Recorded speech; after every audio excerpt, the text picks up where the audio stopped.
It's time for part 4 of Nobunaga's Ambition Abridged, where in the previous part we took down a couple of our small neighbours as we gradually started to move west to rescue the shogun or reinstate the shogunate or something, basically to take over ourselves. And now we're going for the big push. We need to fight the Miyoshi clan, who are slightly stronger than us. We're just going to be throwing all of our troops towards them, and now, with the action already started, I need to do some micro to get the default plan under control. We don't want to just wildly run at them, especially because they are wildly running at me, meaning there's a decent advantage here to everyone just stopping and letting them fight us on their border for a bit, where in this small battle like right here, we have a big advantage. We also have just gained the Wakasa Takeda to the north as a vassal. They just kindly agreed to me demanding it. So that's particularly useful. We can use a request aid on them in this very war. I might have done it already actually. I think when you request aid from your vassals, your trust gradually goes back up afterwards. So in the long term it doesn't cost trust points or the money needed to get those trust points to spam your vassals' troops into a war. We've also got this other attack going on down south. Now here's a battle where you might think, aha, I've got this allied unit ready to go. And at first I was going to charge them forwards, but for whatever reason, it seems I had a change of heart and ended up just fighting the enemy somewhat normally. And in fact, the enemy unit is attacking my squad and not the allied one, so we're actually losing real humans and not those fake humans from our allies. So that's a shame. At least we're trading efficiently. The enemy are losing stuff more than twice as much as we are. I'll come back to this a bit later, but I've been trying to work out how this battle system actually works in terms of stats. For this fight, we don't need to worry too much. At the last second I did charge in with the allies as a melee unit, but it was too late to sacrifice them. Unfortunately, they'll have to live to be sacrificed another day. Now with our other allied troops at the northern assault point, I'm having them go down the mountain path to just distract the Miyoshi, while most of my units go for my real target, that being the capital at the top end of this area. Had to do some micro to make sure it was the stronger units leading the attack here. Well actually, I didn't as it turns out, because as I get close, it gives me the chance to do a mass battle. I had this vague memory from a distant tutorial that a mass battle was where it sort of absorbs everybody in the area into one fight. However, I was too skeptical. You can see I did go for the save scum on this one, or the save scum setup, so if this all goes wrong we can try again. So the idea is it just takes everyone in an unknown radius and puts them onto one battlefield to represent the general conflict going on here a bit faster. So here we are, I've just got my guys in a gigantic line. I have no idea whether we can do formations to get any sort of advantage here. My only strategy was to have my two allied units on the wings just be in the most dangerous position on the edge where their flank will be exposed. We do have more number though than the enemy in this battle, so we don't necessarily have to do anything too clever. If everybody stands in a line and just shoots at each other, we should win, although it's not always as simple as that, of course. So here's the situation we end up with. We've got some guys surrounded on our left flank, that's great. We're also surrounding the enemy on the right. They've got that gigantic unit sitting there in the center, anchoring everything. But we're gradually getting around them. At first I was trying to take out many of the smaller units by focusing them down. You might also notice me there giving loads of kind of pointless attack orders, ordering units to do things they're already doing. I still don't know whether units fire at will, when they're in range of an enemy unit, or do you have to tell them to do it? And I guess I just can't tell whether they're doing it automatically for whatever reason. So I like to constantly spam attack orders to make sure they're actually doing it. I guess there's not an enormous amount of animation and feedback to ranged attack animation, so it's kind of hard to tell whether your unit is actually doing it. The other thing I can't really tell is how stats work in the game. I'd been assuming the whole time that if your unit has, say, 4,000 troops instead of 2,000, then you do twice as much damage when attacking. But anecdotally, that doesn't appear to be the case. So I think the troop count might just be something like hit points, and your attack is determined via other means. The other thing I don't quite know about is whether actually attacking the enemy with lots of your own units at once does more damage. At the very least, it's not scaling up linearly. It doesn't appear that if you double the number of troops you have attacking across multiple units, that doesn't double the amount of damage you're doing. Overall, I don't really know what's going on. In this battle, we didn't trade especially effectively. We had a big advantage the whole time in terms of numbers, but we still got an almost one-for-one trade throughout the battle and ended up only really getting a big advantage towards the end when we're finally killing them way faster than they're killing us once there's only like 1 or 2 units left alive. Ultimately though, it doesn't make a huge difference in this battle because we have more number, so we win. Maybe that's just a better way of thinking about things. Maybe there's not too much to understand going on in there. At the very least, there's almost no user interface, so they didn't want you to know what's going on. The battle is won, and all of the units that were involved get deleted on the enemy side, meaning we're now somewhat in the clear. We can move forwards and besiege the capital. There are more units on the way, but we've got plenty of stuff on our side to delay them, so we're getting there. We accidentally start a new war in the south because my other attack direction happens to walk into a group of units from another clan to the southwest that were just standing there. Maybe they're allied to the Miyoshi, didn't actually check of course. So we're fighting them as well, but that attack down there is largely just a distraction, so we don't really need to succeed there. The main priority is just keeping the enemy off the capital, and you can see us doing that right here. We've got a few units sieging down the capital, others just stand on the main road. The enemy aren't getting past us here. Decided to fight this one for no particular reason, and I was studying here the effects of multiple unit use and the potential correlation between troop count and damage. It's hard to say because there are random aspects to damage as well, and buffs and debuffs coming into play. I feel like there is some advantage to attacking the enemy with multiple units, or maybe even some advantage to attacking them with big units. I'm not so convinced about that yet. In this case, we end up becoming confused. I think this is the first time this actually happened to me. You essentially lose control of your unit and they stop fighting, and indeed the damage we're doing to the enemy does go down after the confusion, suggesting scientifically a link between the number of soldiers attacking and damage. Which I suppose is what we like to see, because that would make sense. Maybe it's all making sense behind the scenes and I just don't understand it. Suffice to say, we go on to succeed in the mission. We keep the enemy at bay, the capital surrenders. Now it's time to see what happens. Actually, the main thing that happened with regards to us is that the guy who killed the previous shogun, who was hanging around the capital still, comes over to Nobunaga and asks to be let into our clan.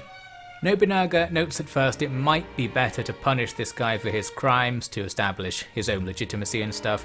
But then he says, aha, no, I actually look up to you because not only did you kill your master, you killed the shogun and you burned a statue of the Buddha. And because he's done all of these unspeakable crimes, he must be a man who is of above average talent. So this is Nobunaga's take on the whole affair. This guy's so evil, it would be a shame to get rid of him. We might as well bring him in and use him because we've got evil stuff to do as well. And, you know, what are the chances he will betray us at some point? Pretty low, I imagine. So that's that. The actual impact of this whole mission on the campaign wasn't as great as I thought. The shogun doesn't give us any money or anything or any territory. There's just now a shogunate territory here. So to make something of this whole campaign, we need to take some Miyoshi territory, some of the other ones, so that we've gained something from the fact that we just took down most of their military. With that in mind, I'm going after now the 2 closest castles. We immediately defeat a small unit there.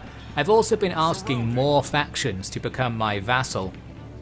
Turns out there are loads of 1 or 2 castle factions around that don't mind just being my vassal if I ask them to, so we gained quite a few during this period. Very handy, and I don't think there are any downsides to making a faction your vassal. I don't think you even have to go and protect them or anything like that, so not really sure what it means to be a vassal in this game, but we'll just ignore that. It feels like a good thing to be doing. Here was the first instance of a night battle triggering as I fought this little group outside an enemy castle. Someone said in the comments it happens if you have a certain amount of intelligence, there's a chance of it happening. Anyway, I wanted to talk about in this battle the slight discrepancy between auto-resolves and manual resolves when it comes to castle attacks. Because when you do a manual fight near a castle, the castle's on the map, and you can actually attack it and lower its health during the battle, which won't happen if you auto-resolve a fight. And then furthermore, there's this thing when you win the battle, where it says, do you want to storm the castle as well, which massively reduces the castle's hit points. So if you don't fight a battle taking place near a castle, all of that doesn't happen, and it extends the siege. So it seems that to micromanage optimally, you want to draw very small enemy units towards castles, fight them manually, then as you can see we can reduce their health. In this case the castle surrenders immediately after its health is down, the other castle we're besieging surrenders as well, and all is good. We've gained some territory, and this war has not been a waste of time and lives. We're also stealing a whole bunch of daughters from our vassals to secure their relationship to us, that's all nice. And at the council meeting, Offie D comes in to say he's acquired the Inaba Gourd. So I don't know what he's doing, but surely it's having a very powerful effect on our war effort. Things are looking good for the Oda clan. After this, I decided to wait around for a bit. We can cool things off, send the troops home and regenerate some of their lives. In the meantime, I can still advance our western cause, because the little buffer faction that now exists between us and the Miyoshi can also be made into my vassal. As far as I can tell, if you have the option to ask someone to be your vassal, that means they will say yes, so it's pretty much a guaranteed thing if you see the option come up. Having them on our side will make it easier to push west. We can use their castle as a supply base to attack 3 nearby Miyoshi castles, so we'll think about that. In the meantime, I was doing some buildings. I'm kind of overwhelmed by the amount of building you can do. All of your castles can have so many buildings put into the surrounding areas that if you just sat back and focused all of your money into the economy, you could boom up quite a lot. You could easily spend 5 to 10 minutes every turn microing building construction and just constantly improving your territory. I wonder if that's actually of any merit as opposed to just constantly attacking people, which is what I've been doing. That's usually the best strategy in a strategy game, but who knows. You can see that I considered trying to get a Miyoshi officer to betray their faction to help us invade them. In the end I thought, no, this is easier. We'll just click the kill everything button and a plan is set in motion. We're going to send another wave towards them now. Hopefully we can push them back a bit more and steal a bit more territory over here, while we're waiting essentially for something to happen in terms of quest objectives. We are now completely free of objectives. What happened is both sides ended up in a face-off where it's kind of difficult for us to attack the Miyoshi once they cluster all of their troops together on their very narrow front line with respect to us. It's hard for us to break through. We can't muster up the troops to definitely kill them. So I had to stop and try to draw out as many soldiers as I could from other castles to come and help. And while that wait is going on, there was also a battle taking place at Negashino Castle, because our allies, the Matsudaira, are still fighting against the Imagawa. They're fighting the war that we snuck out of at the beginning of the campaign. One day we should probably go back and end it, but for now I had sent a unit to help them hold this castle, and now, like a loyal ally, we can micromanage the battle to make sure it's our unit dying last. You get control over your allies if your units are present, so we can make sure that our tribal allies die first, then our regular allies die second, and our guys die last. We need to get out of there because currently we're the closest unit to the enemy. We need to run back and make sure it's our ally, especially in a close battle like this where pretty much everybody is destined to die. Although because we're defending, those towers are sniping the enemy. It does like a couple of troops worth of damage every second. Nothing too major, but against small units it can actually bring them down without you fighting them over time, because it takes the enemy ages to bring the towers down. Anyway, we end up fighting this to a close win.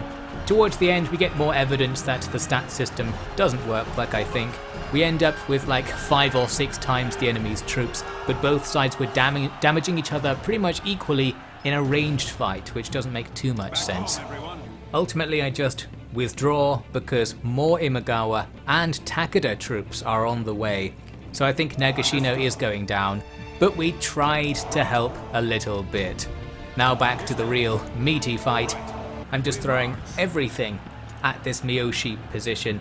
And handily this triggers another mass battle. That's going to get around the enormous traffic jam that having everyone fight on those small roads creates. So here we go, everybody's just in a big open field facing each other, nice and simple. As for strategies in these mass battles, I think just walking forwards in a straight line is quite good, for the simple reason that the AI doesn't do this. It appears to send a few units forward on their own. So as long as your units are close together, you can immediately react to this and team up on these individual units to hopefully get some good ratios on them. Obviously you only have a short time to do this before more stuff shows up. But we end up with an okay situation here. We're focusing down enemies on the left and right. In fact, we've already done it on the right, so we can start coming around for some sort of rear attack. And the bulk of the enemy's troops there in the center are currently focusing on my vassal troops from the Tsutsui clan who we just gained. So we can just sacrifice those guys, that's all fine. They'll tank a bunch of damage. I used the defensive increase buff thing there to make them better at tanking, while the rest of our units take down the guys we've already started killing. Then we can fold around and do the same thing to what's left of those more major enemy units. So this all seemed like it was going well, but I'm going to cut to the end of this engagement because I made a massive mistake in retrospect that ruins everything. It turns out that if you lose the unit named at the top of the screen, your commander's unit, you lose the battle. So while we actually were going to win that one, I predicted, Akechi's unit went down. That means all of our units disappear, and suddenly our plan is ruined. So I guess we've just learned an important lesson the hardest way. Taking down the commander in a mass battle just ends the battle. We don't want to give up on this though, because we did also kill most of the enemy's army during that fight, and that achievement remains. So if we can muster up another wave, we might still be able to make something of this. So it's time for some barrel scraping. I'm throwing in all of these tiny units gathered from the remnants of stuff at the various castles in the western portion of our domain. And we can get enough stuff together to make this castle attack battle. In this one we don't have allies to sacrifice, but we've got to sacrifice something. Unfortunately, I end up losing 2 units to this big enemy charge. The good news though is that virtually all of their main unit in the fight dies in the charge as well. Charging is so inefficient, it kills most of the unit that does the charge. Really not sure what you're supposed to do with that. In this case, they do take out 2 of our units, as I said, but they might have lost more troops on their side doing it.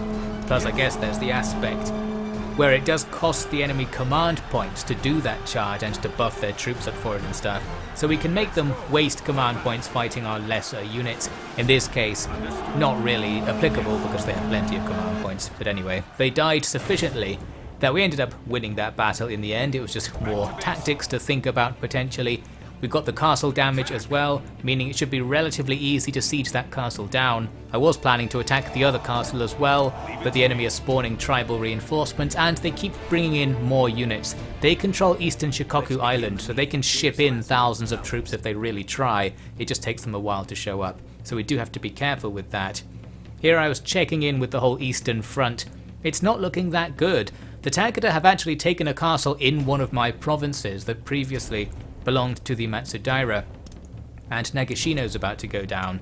I was wary of attacking the Takeda, you saw me there checking the objectives, because I was sure at some point it was going to force us to attack them, and I didn't want to go in there and ruin the story quest by being at war with them too early or in some way messing things up, but at the same time we don't want them to actually conquer the Matsudaira or start pressing into our territory more. I actually have enough trust with them to form an alliance. I had previously been doing diplomacy with them before it became obvious that I was going to be forced to fight them at some point.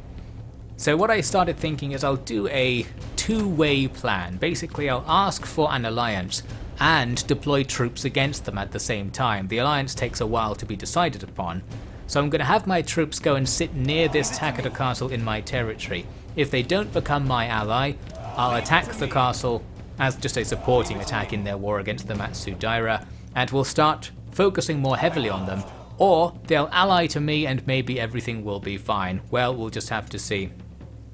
In the west, I'm going to throw more stuff into the Miyoshi grinder. I'm eager to take advantage of that mass battle loss, even though it was a loss. We killed enough stuff that I was sure I could take all 3 of those castles that are right next to each other. That would look pretty good. So that's what I'm trying to do over there. Back in the east, my troops are moving towards the Takeda's positions. They do deploy armies as if they're about to attack me before I arrive, but then they run home before actually attacking, so a good move. And then we actually get a story scene about the Takeda. The time for the Takeda's true ascent has just begun because their leader is digivolving into Shingen Takeda, the guy who's basically also Nobunaga, another guy who's extremely good at what he does, that being a ruthless warlord. So we've got ourselves a rival. However, he actually accepts my offer of alliance for 6 months. What I thought this would do is get Matsudaira off the hook, because I thought me and Matsudaira, we're kind of a thing, so having Takeda join the thing would mean we all have to be friends. Turns out that is not how it works, so the Takeda will now continue conquering the Matsudaira, and we're just allied to both sides in the war and can't really intervene either way. Overall, that's going to be bad for us, because protecting the Matsudaira would be better than just cheering the Takeda on.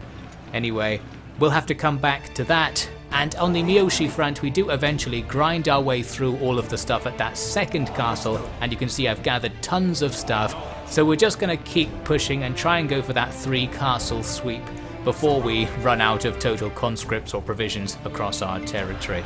We'll come back to this then in the next part as things start to ramp up, as we're not only going to be fighting on the eastern and western fronts, but on the northern front, because it's about time for the historical anti-Nobunaga coalition to form.